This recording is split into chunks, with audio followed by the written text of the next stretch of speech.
Во имя Отца и Сына и Святаго Духа. Доброе утро, дорогие мои. Нет, оно не должно было быть сегодня добрым, потому что ночью мне сообщили, что вчера успел ко Господу схиархимандрит Иоанн Никий из Чихачева. И, казалось бы, весть грустная, и поначалу у меня действительно выступили слезы.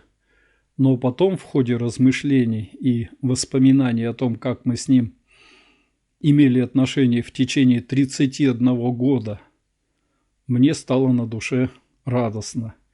И я вот эти все сообщения, где сказано «умер», «почил» и еще как-то, все-таки для себя перевел в понятие «успел», потому что мы с вами имеем четкое указание Господа нашего Иисуса Христа, Иоанна 5:24, где он говорит, что слышащий меня, верующий в того, кто послал меня, на суд не приидет. Он от смерти переходит в живот. Очень интересные слова, которые говорят о том, что если мы считаем, что здесь у нас с вами настоящая жизнь, то Господь ее объявляет смертью. И человек обязан через Евангелие в этой смерти воскреснуть, очнуться, начать работать, себя усовершенствовать для того, чтобы перейти в живот, в жизнь перейти. И надо сказать, что это труднейшее дело, которое в течение жизни я вижу, делают многие, но не многие, как отец Иоаннаикий, успевают сделать все, чтобы попасть в Царствие Небесное. На мой взгляд, он абсолютно именно тот, кто все, что нужно, преодолел и находится вот для меня теперь среди тех, кто успел и к которым теперь мы можем обращаться за помощью, и их возможности теперь бесконечны по отношению к тому, что он здесь делал и что мог здесь сделать. Теперь у него другие возможности и другое тело. Поэтому те, кто соберется его завтра погребать, на 12 часов, по-моему, назначено погребение, я вас прошу, не плачьте и не скорбите. Господь завещает, что не надо этого делать над такими успевшими, как отец Иоанн Никий, и лучше спойте «Христос воскресе», потому что он очень любил это говорить и любил эти песнопения. Я немножечко вспомню, что у нас за отношения были за эти 31 год, потому что для меня они очень значимы. Дело в том, что, получив благословление отца Наума, получив приход, куда я должен был приехать научиться здесь, а потом, получив настоятельство в этом приходе, первым, кто ко мне приехал меня поддержать и рассказать, что он всячески мне поможет, был отец Иоанн, тогда его звали. Отец Иоанн. Я был восхищен. Большой, крупный, с бородой, веселый, бодрый священник, которого я бы хотел иметь себе в пример, потому что у меня уже был пример почти такой, это отец Наум в Троице-Сергиевской лавре, который нас несколько лет готовил к тому, что мы перейдем в священнослужение с матушкой. Но примером истинного служения на приходе, на далеком приходе, для меня оказался отец Иоанн. Он тоже взял, можно так сказать, заброшенный, хотя он и никогда не закрывался, этот приход в Чихачево, но он был заброшенный, в маленькой деревеньке, деревенька, которая не имела вообще никаких домиков, ничего не имела, стояла в нескольких километрах от другого села, от другой деревни. По тем временам, когда священники приезжали в разные храмы, это был очень неблагополучное место, где нельзя было не зарплату получить, ни жилья получить, а там на жилье стоял, ну, 2 домика стареньких. Он сначала жил в маленьком стареньком домике, 2 или 3, где-то там еще один был от деревни оставшийся, ну, очень убогие домики. И, конечно, после того, как он побывал у меня, естественно, я поехал посмотреть, а как у него, и, приехав туда, удивился, что у него немногим отличается, но он только начинал тогда служить. Дорога была ужасной, туда проехать мы еле смогли на Ниве. Брошенность, и меня очень удивило, как это выбрал такой человек, а я знаю, что он и закончил академию, и был одним из, можно так сказать, старцев Троице-Сергиевской лавры. Но в лавре было большое гонение, и поэтому там очень многих, об этом пишет и отец Наум, и все, кто вспоминает, очень многих, таких как отец Ионаникий, можно так сказать, и загнобили, и им пришлось разъехаться в разные стороны, как и отцу Науму в свое время. И поэтому то, что он это место выбрал, на мой взгляд, им было не просто предназначено, ему было не просто предназначено, а он знал, что здесь будет. То есть вот его правичество, его ясновидчество, в котором я сотню раз убедился, оно было, на мой взгляд, у него изначально от начала его служения. Так вот, я удивился тому, что мне казалось, вот такой священник должен жить в таком солидном доме и в хороших условиях, а я встретил брошенный храм, который очень, хотя он и старенький, никогда не ремонтировался, не это, но был очень неблагополучный. Там его нужно было и крышу перекрывать, и его, ну, в общем, нужно было много его ремонтировать. И домишко у него такой с низкими полами, потолками и весь заваленный какой-то утварью, которая уже ему к тому времени дарили. Наши отношения пошли не просто встретиться и поговорить, а по пути, можно так сказать, помощи друг другу в сослужении. Я повенчал десятки пар, которых он ко мне посылал, потому что те, кто его давно знает, знают, что он какое-то время не принимал невенчанных, ну, в смысле, не давал им ни причащаться, ни отношений с ними не заводил. И поэтому присылал ко мне, и я эти пары венчал. Очень много. Я в свое время в обратную сторону, когда мы занялись реабилитацией наркоманов, а через нас прошло много, больше 50 человек, которые просто жили у нас здесь и восстанавливались на церковных средствах, я бы так сказал, от страшного заболевания. И отец Ионаникий очень нам помог в том плане, что я не только возил к нему этих ребят, мы группами приезжали или по одному приезжали. Он с ними беседовал, он проводил с ними отчитки, как вы знаете, но некоторых он и принимал от меня к себе, чтобы они пожили какое-то иногда достаточно длительное время, и это помогало им выжить. Вот это наше сотрудничество переросло в очень, можно так сказать, большую дружбу, в которую некоторые не верили, что можно с батюшкой так вот дружить, а не просто быть его чадом, его подопечным, которое выражалось в таких откровенных отношениях, которых я сейчас вам просто и передать не могу. Несколько раз мы, когда был так прием у него, я оставался с ним один на один, он в это время отдыхал, и мы с ним сидели и из одной кастрюли кушали кашу и разговаривали о делах насущных.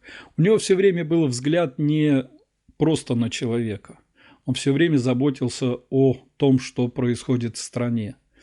Все время вот этот разговор о том, что может быть вот то-то, может быть то-то, он предвидел и видел, что это может быть. Я вам даже в одном из предпоследних роликов о нем рассказал, что опять был у батюшки, а он предсказывает, что будет война, и это было перед 22-м годом. Буквально 21-й год, уже зима. Я вам объясняю, что у батюшки опять такая тревога. А он уже видел, что будет на той земле, где он родился.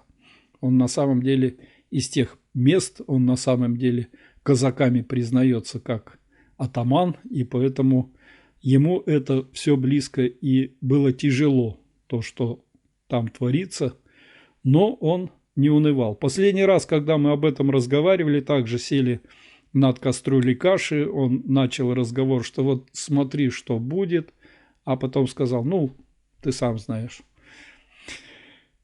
нечего тебе рассказывать.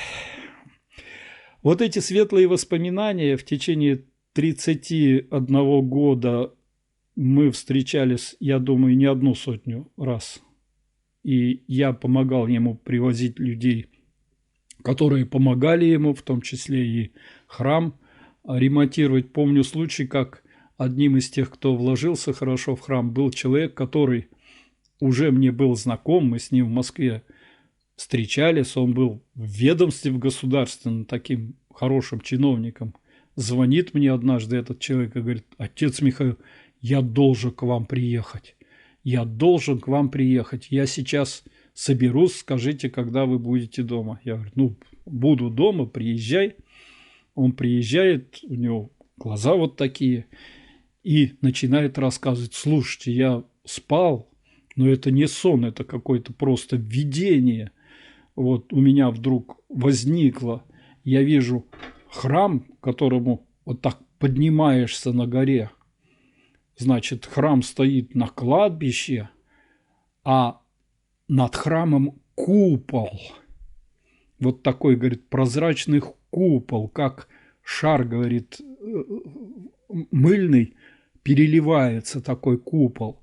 И в куполе свет, а на купол нападают бесы. Они, говорит, вот так налетают с крыльями такие черные, ударяются об этот купол и отпадают, никак не могут проникнуть в него. Я говорю, ты не знаешь Чихачева? Он говорит, нет, не знаю.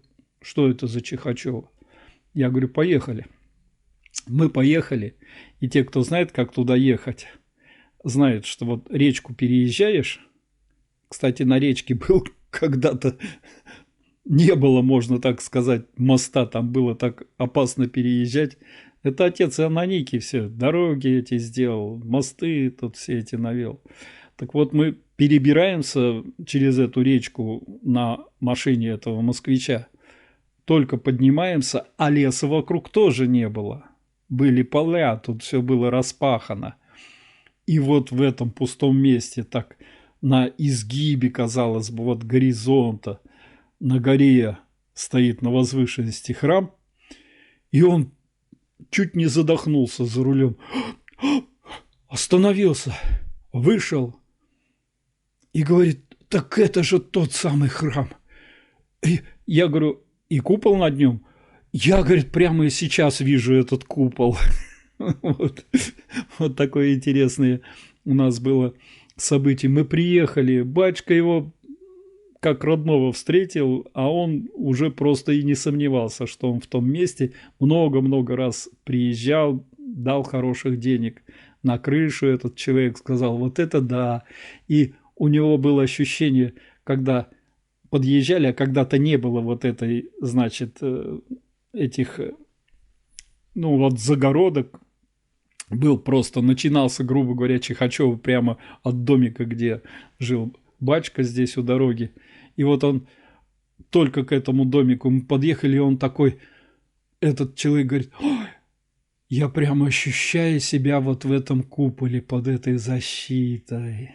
Вот какое у него было интересное ощущение. Интересное у меня было еще с ним отношение, когда мы делали парк у храма в Пестяках к 1995 году. Мы хотели поставить там камешек в честь всех погибших воинов за веру Отечества народ, жизнь свою положивших. И я искал, где же взять бы такой вот камень, а тут местность, где есть такие большие камни, который мог бы стать вот таким хорошим, как говорится, представителем местности и камнем таким. Никак не находился. Вот все, вот уже все близко к тому, чтобы открывать этот парк, а камней нет. И я поехал к отцу Ионикию, думаю, дай-ка я с ним поговорю, что мне делать. Еду, а тут вот как раз после этого моста поднимаешься примерно метров 300 от него на подъеме. Вижу, справа лежит камень. И он плоский, этот камень, такой, прямо какой, как мне нужен этот камень. Я так обрадовался к отцу Ионикию, значит, захожу, батюшка, говорю, у меня вопрос был к тебе, но он решился. Он говорит, какой вопрос? Я говорю, да нужен мне был камень на памятник, и вот я сейчас увидел там у дороги лежит, говорю, вот хочу этот камень взять, как, благослови. Ха, сказал отец Ионикий, я себе его на могилу приготовил. Я говорю, как приготовил? Ну его, говорит, сюда трактором сдвинули. Я говорю, батюшка, ну за веру Отечества народ, жизнь свою положивший, мы всех воинах этим камешком помянем. Он, значит, поговорил, потом говорит, забирай, воинам надо. После, когда я отцу владыке Амвросию рассказал эту историю, он приезжал к нам служить на вот эту службу за веру Отечества народ, воинам положившим. И он тоже с такой любовью вышел к этому камешку, его освятил владыка, поцеловал, мы все его поцеловали. И с тех пор вот я считаю, что это такой дар Иоанна Никия Пестякам. Вот он, этот дар, стоит и будет, надеюсь, долго стоять и поминать его здесь. Можно будет у этого камешка, что этот камень отца Иоанна Никия. И видите, меня радость не оставляет. Я прямо абсолютно уверен, что никаких тут, грубо говоря, отпеваний, ничего не надо. Батюшка из смерти в живот абсолютно точно. Я абсолютно точно также отношусь к успению отца Наума, тут книжечек у меня его, и обращаюсь к нему за помощью. И батюшка помогает, очень хорошо помогает. Поэтому всем, кто чадо, а я посчитал, что за время его служения в Чихачево около 2 миллионов точно человек побывало. При этом еще раз повторяю, что это одна из самых сложных категорий людей, у которых и психические заболевания, у которых, ну, как мы называем, вселение бесов происходило и так далее. И то, что он делал, как и отец Герман в свое время, тоже я с ним был знаком в Троице-Сергиевской лавре, отчитывал, это было одно из самых великих служений в нашей церкви. Мало кто этим служением занимался, но это служение, реальное служение. У нас есть и специальные молитвы на это, Петра могилы, молитвы на это служение, и батюшка их четко всегда выполнял. Он никогда не считал, что он гоняет бесов. И меня, когда, можно так сказать, учил, что ты это можешь читать, мы с ним обсуждали. Меня отец Наум когда-то благословил тоже отчитками заниматься, я их действительно проводил, но приехав к отцу Ионикию,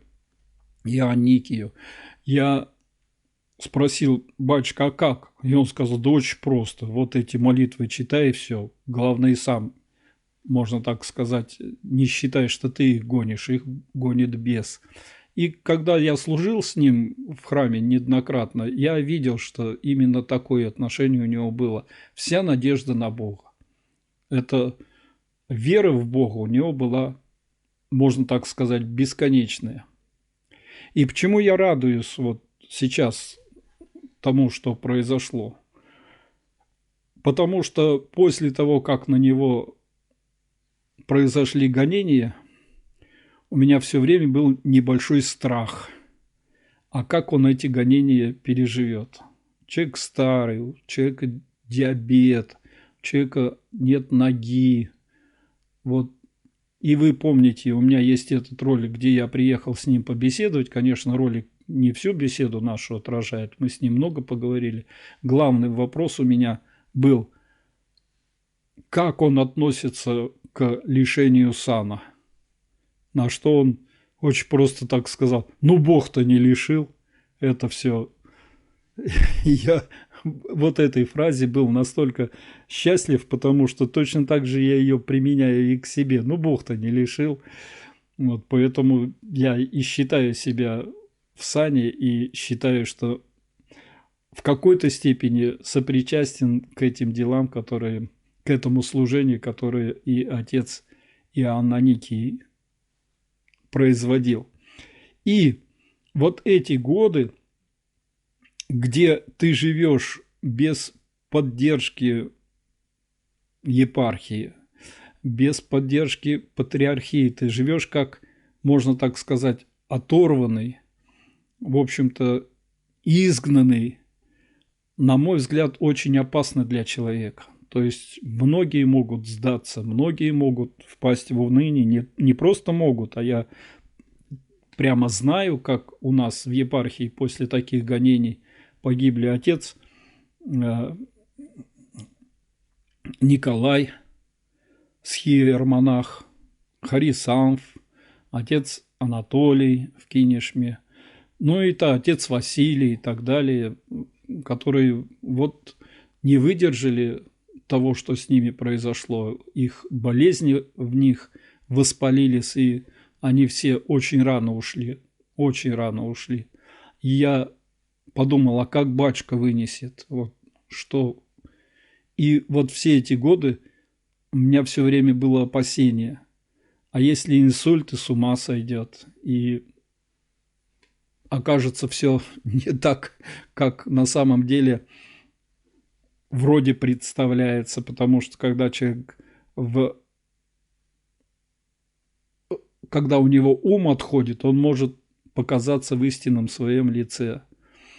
А как те, кто на него нападает, смогут все разорить, смогут все уничтожить, а там ведь были попытки поджога неоднократно, и в очередной раз, как я понял, там опять подожгли ферму, и она горела, и этот пожар на него сильно повлиял. И вот это опасение, что вдруг не успеет, вдруг что-то случится, и он сломится. У меня все вот эти годы были. Я тщательно следил, опять его проповеди прослушивал и все остальное. Но каждый раз я все больше и больше уверялся, что Господь с ним. Господь не дает ему, как говорится, опуститься, или Господь помогает ему быть тем, кем он стал к своему успению. И буквально перед его уходом у меня интересный случился случай. Приехал тут один человек из Иванова, такой достаточно большой человек, и собрался ехать в Чихачево, а я ему сказал, буквально за день, говорю, поезжай, но, наверное, только свечки поставишь, потому что батюшка очень плох, он тебя не примет. И на следующий день вот это сообщение. Радостные для меня сообщения. Но последняя проповедь, которую я получил через соцсети, выкладывает там его проповедь, была о Никодиме. Удивительная проповедь, которая, можно так сказать, просто говорит о том, что он готов к переходу в Царствие Небесное. Вот послушайте эту проповедь. Вот она коротенькая. Никодим, который приходил по ночам у Господа учиться Царствию Небесному. Вот сегодня память его. Князь. Почему он по ночам приходил? Да потому что если бы узнали, что он с Господом, его отлучили бы от синагоги. Поэтому он и боялся. Славу, потому что возлюбили человеческую больше, чем славу Божию. Это он говорил, когда те хотели отлучить от синагоги, что надо разобраться, что это за учение, и вникнуть в это, а потом уже делать вывод. А вы не вникли ничего, а делаете вывод. Это слова его. «Недалек ты от Царствия Небесного», говорил ему Господь. И укреплялся он верой, по ночам тайно молился. Это он хоронил Господа, снимал с креста. Потому Господь милость его до 1000 родов. Один угождает Господу, до 1000 родов идет милость его. А наказывает до 4-го колена. Потому и называется «благий человеколюбец». Ну и, надеюсь, вот эти слова его и все остальные слова, которые он нам сказал, помогут и нам, помогут его чадам, помогут всем, кто соприкасался с Чихачева, успеть в этом мире, созреть в этом мире, выйти из этого смертного своего состояния в живот вечный. И я уверен, что те 2 миллиона, которые через него прошли, дух этот отца Иоанна Никия понесут в себе надолго и будут передавать еще следующим поколениям. Очень желаю и всячески готов содействовать тем, кто напишет, соберет книгу воспоминаний о нем, кто будет дальше его проповеди. Замечательное вот собрание, которое сделали в честь отца Наума, его чада. Я думаю, что чада отца Иоанна Никия тоже смогут собрать, поскольку воспоминаний будет очень много и очень важных. Но найдутся и те, которые что-то скажут, потому что какое-то время после того, как общая поддержка патриархии, епархии и так далее была убрана, купол прорвался. Купол прорвался. Проникли туда всякие Саши-бублики, которые платно имели задание очернить всю эту деятельность. Другие бесы просто конкретно рядом. И он знал, я ему говорю: батюшка, ведь вот этот у тебя... Да я знаю, они его прислали. Живет тут, смотрит. Ну, такое его отношение. Вот так. Так что Царствие Небесное его. Все, кто к нему имел отношение, можете быть счастливы. Мы с вами не напрасно имели отношение. Мы имели отношение с настоящим старцем. Я их 4 или 4-5 знаю. И, конечно, вот отец Иоанна Никий – это один из лучших старцев, которых я знал. Потому что легко быть старцем, когда тебе все тут дано, построено, у тебя тут никаких этих.